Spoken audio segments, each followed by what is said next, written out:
جی بسم اللہ. اعوذ باللہ من الشیطان الرجیم. بسم اللہ الرحمن الرحیم. السلام علیکم ورحمۃ اللہ وبرکاتہ. بسم اللہ والصلاۃ والسلام علی رسول اللہ صلی اللہ علیہ وسلم. ہمارا آج کا موضوع تھا حضرت محمد مصطفیٰ صلی اللہ علیہ وآلہ وسلم کی عبادات پر مداومت اور یکسوئی کے مظاہر. ہمیں دیکھنا ہے کہ عبادات کی جتنی بھی اشکال ہیں اس پر محمد مصطفیٰ صلی اللہ علیہ وآلہ وسلم نے کس قدر مداومت یعنی تواتر فرمایا اور کس طرح سے ان کا اظہار کیا تاکہ رہتی دنیا تک مومنین امت مسلمان سارے اس پر مداومت بھی فرمائیں اور اس کو سمجھیں اور اس پر عمل بھی کریں. رب کریم نے قرآن پاک میں انسانوں اور جنوں کو جن کو عبادت کے لیے پیدا کیا ایک واضح پیغام دے دیا جو ہمیں یاد رکھنے کے لیے کافی ہے کہ وما خلقت الجن والانس الا لیعبدون، کہ میں نے جن اور انسانوں کو اس کے سوا کسی کام کے لیے پیدا نہیں کیا کہ وہ میری بندگی کریں. تو پہلا کام جو ہے وہ عبادت ہی اللہ نے رکھ دیا ہمارا سارا، چونکہ تخلیق کا مقصد جو ہے وہ عبادت بتا دیا. یوں ہر جاندار بے جان اپنے حساب سے رب کریم کی حمد و ثنا کرتی رہتی ہے، لیکن انسانوں اور جنوں کو کتاب ہدایت میں خاص طور پر یہ باور کرا دیا کہ میں نے پیدا ہی عبادت کے لیے کیا ہے. اس کے جواب میں ہم نے رب کریم کے سامنے یہ بھی اظہار کر دیا، خود ہی کر دیا،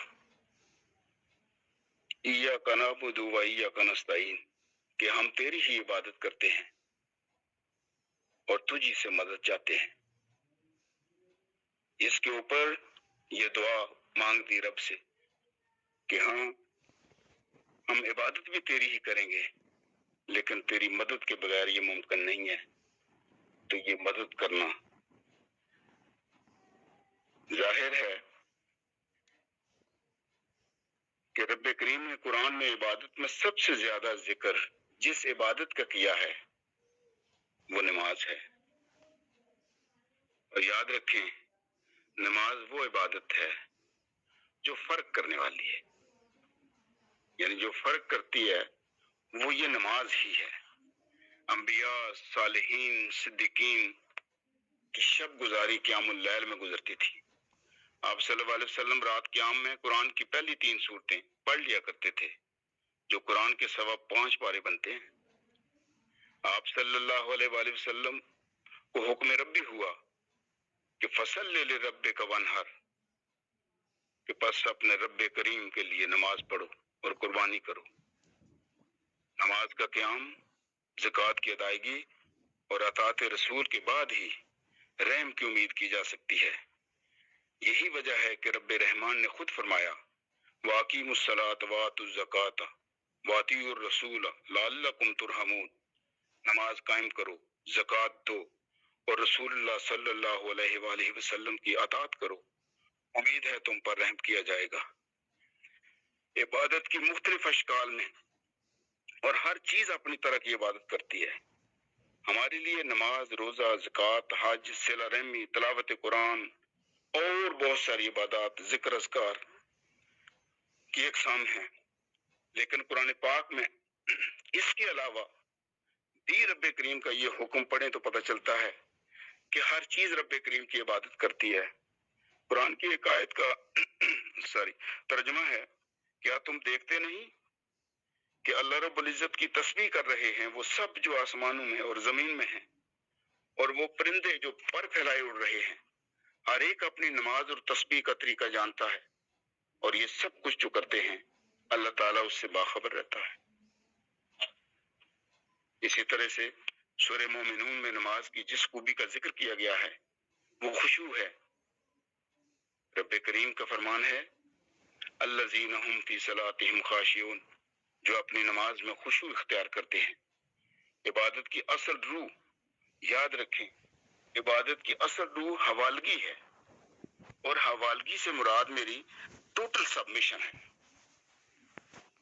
قرآن پاک میں ہے قُلْ إِنَّ صَلَاتِي وَنُسُكِي وَمَحْيَايَ وَمَمَاتِي لِلَّهِ رَبِّ الْعَالَمِينَ، کہو میری نماز، میرے تمام مراسم عبادت، میرا جینا، میرا مرنا سب اللہ تعالیٰ کے لیے ہے۔ یوں ہر طرح کی عبادت، بندگی، ذکر، اذکار، تسبیحات رب کریم ہی کے لیے ہیں۔ اور یاد رکھیں کہ مرکز ہدایت اور عبادت کے لیے عبادت گاہ اور مرکزیت کی نشاندہی ضروری ہوتی ہے۔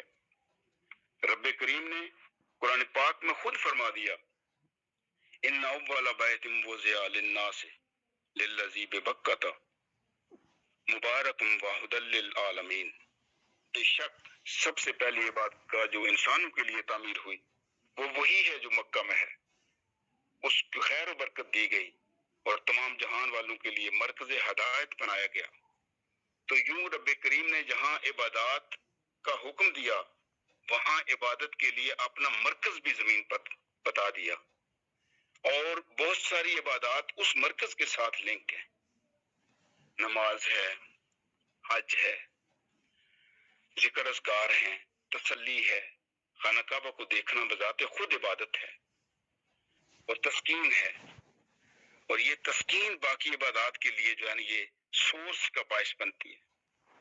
عبادت کی جو ہدایات قرآن کریم میں دی گئی ہیں اور جس خشوع اور مداومت سے آپ صلی اللہ علیہ وآلہ وسلم نے ہر طرح کی عبادت کو اپنایا، اور مومنین و مسلمانوں کے لیے ایک اعلیٰ نمونہ ہے جس کو تسلسل کے ساتھ اپنانے پر زور دیا۔ یقیناً عبادت کا طریقہ، ان کے اوقات اور نوعیت آپ صلی اللہ علیہ وآلہ وسلم کے علاوہ باقی انبیاء کے بہت کم معلوم ہیں۔ قرآن کے علاوہ باقی الہامی کتابیں تحریف کا شکار رہی ہیں اور متواتر تحریف کی جاتی رہی ہیں۔ آپ صلی اللہ علیہ وسلم نبوت سے پہلے بھی عبادت کرتے تھے اور غار حرا میں جا کر کئی مہینوں تک مراقبہ فرماتے۔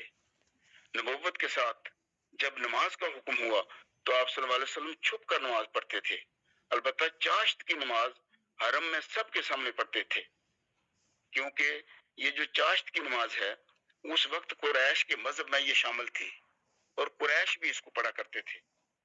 بخاری کی روایت ہے کہ ایک دن آپ صلی اللہ علیہ وسلم حرم میں نماز پڑھ رہے تھے کہ قریش کے سردار اور رؤسا جو تھے انہوں نے آپ کا تمسخر اڑا رہے تھے۔ ابو جہل نے کہا کاش کوئی اونٹ کی اوج لے کر آئے تو جب محمد صلی اللہ علیہ وسلم سجدے میں جائیں تو ان کی گردن پر رکھ دی جائے۔ یہ کام عقبہ نے انجام دیا۔ نماز میں جب آپ جوہر کرد فرماتے تو کفار برا بلا کہتے ہیں۔ ایک دن آپ صلی اللہ علیہ وسلم حرم میں نماز میں مشغول تھے تو ایک مشرک نے آپ صلی اللہ علیہ وسلم کے گلے میں پھندا ڈال دیا۔ مشکلات، حالات کی تلخی کے باوجود آپ صلی اللہ علیہ وسلم نے اپنی عبادات کا یہ تواتر کسی بھی طرح ختم نہ ہونے دیا۔ یہی دراصل درس ہے کہ ہر حال میں ہمیں رب کریم کی طرف سے اور نبی پاک صلی اللہ علیہ وسلم نے جو ایکسرسائز کی عبادات میں اس کو اپنانے کی ضرورت ہے۔ ام سلمہ رضی اللہ تعالی عنہا کہتی ہیں آپ صلی اللہ علیہ وسلم رات کو کچھ دیر سوتے، پھر اٹھ بیٹھتے، نماز پڑھتے، پھر سو جاتے، پھر اٹھ بیٹھتے اور پھر نماز پڑھتے، حتیٰ کہ یہ سلسلہ صبح تک جاری رکھتے۔ اور ابن عباس کی بھی ایک روایت ہے کہ آدھی رات کے بعد آپ صلی اللہ علیہ وسلم اٹھتے 13 رکعتیں ادا کرتے تھے، جبکہ حضرت عائشہ رضی اللہ تعالیٰ عنہ فرماتی ہیں کہ 9 رکعتیں پڑھتے تھے۔ محدثین کا بھی اتفاق ہے اس میں کہ یہ سب طریقے اختیار کیے گئے، کیونکہ جو بھی راوی ہے یہ اس کا اپنا مشاہدہ ہے۔ آپ صلی اللہ علیہ وسلم تمام سنن میں سب سے زیادہ صبح کی 2 رکعتوں پر سختی سے پابندی فرماتے تھے۔ آپ صلی اللہ علیہ وسلم اگر کبھی سنت چھوٹ جاتی تو قضا پڑھتے۔ یہ حکم عام مسلمانوں کے لیے تو نہ تھا۔ ایک دفعہ ایک وفد آیا اور اس کی آمد کی وجہ سے ظہر کی 2 سنت چھوٹ گئی۔ آپ صلی اللہ علیہ وآلہ وسلم نے قضا ادا کی، اور دیکھیے کہ جو عبادت میں جو مداومت کی بات کی جاتی ہے یہ یہاں سے شروع ہوتی ہے۔ اور مداومت کیا ہوئی کہ آپ صلی اللہ علیہ وآلہ وسلم نے ساری زندگی یہ جو ظہر کی 2 سنتے ہیں اپنے ایک معمول بنا لیا، اس کو تواتر میں رکھا کہ ظہر کی 2 سنتیں قضا ادا کرتے رہے اپنی ساری زندگی۔ اس کو مداومت کہتے ہیں، اس کو تواتر کہتے ہیں کہ جو کام ایک بار یعنی ایک بار چھوٹ گیا اس کو پھر نبی صلی اللہ علیہ وسلم نے یہ نہیں کہ ایک بار پڑھا تو قضا ہو گئی، بلکہ اس کو ساری زندگی پھر اس قضا کو پڑھتے رہے. لیکن یہ عام مسلمانوں کے لیے حکم نہ ہے، یہ تو انبیاء کے لیے خاص تھا اور نبی صلی اللہ علیہ وسلم نے اس کو ادا کیا. حضرت عائشہ رضی اللہ تعالیٰ عنہ اس کی راوی ہیں کہ نبی صلی اللہ علیہ وسلم جو فعل عبادات میں ایک بار فرماتے تو اس کے تسلسل کو چھوڑنا ناپسند فرماتے، اس کو کبھی ترک نہیں کیا. ابن عباس رضی اللہ تعالیٰ عنہ فرماتے ہیں آپ صلی اللہ علیہ وسلم جب رمضان آتا تو رمضان میں آپ کی فیاضی کی کوئی حد نہ رہتی. آخری عشرے میں آپ صلی اللہ علیہ وسلم بہت زیادہ عبادت کا اہتمام فرماتے. اور عائشہ رضی اللہ تعالیٰ عنہا فرماتی ہیں کہ رمضان کے آخری عشرہ میں آپ صلی اللہ علیہ وسلم رات بھر عبادت میں بیدار رہتے، اسی عشرہ میں اعتکاف فرماتے، قرآن کریم کی تلاوت روزانہ فرماتے. ابو داؤد میں ہے کہ آپ صلی اللہ علیہ وسلم عشاء کے بعد تلاوت فرماتے، روزانہ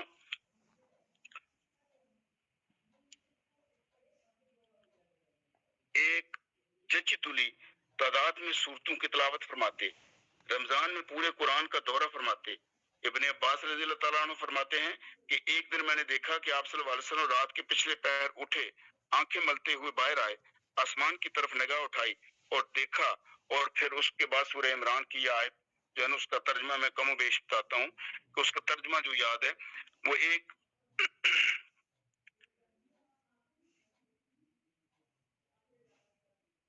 کم و بیش اس کا جو سورہ ال عمران کی آیت ہے کہ وہ اس کا کم و بیش یہ مفہوم میرے ذہن میں آ رہا ہے کہ آسمان اور زمین کی پیدائش اور شب و روز کے انقلاب میں یہ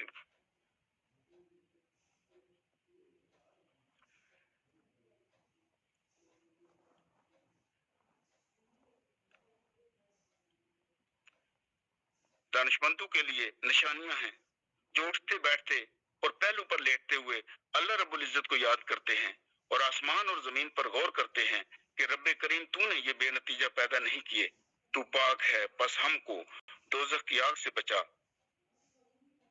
نبی صلی اللہ علیہ وسلم جو عبادت میں اور مراقبہ میں خلل ڈالتی جو چیز بھی فوراً اس سے اپنے سے دور کر دیتے تھے.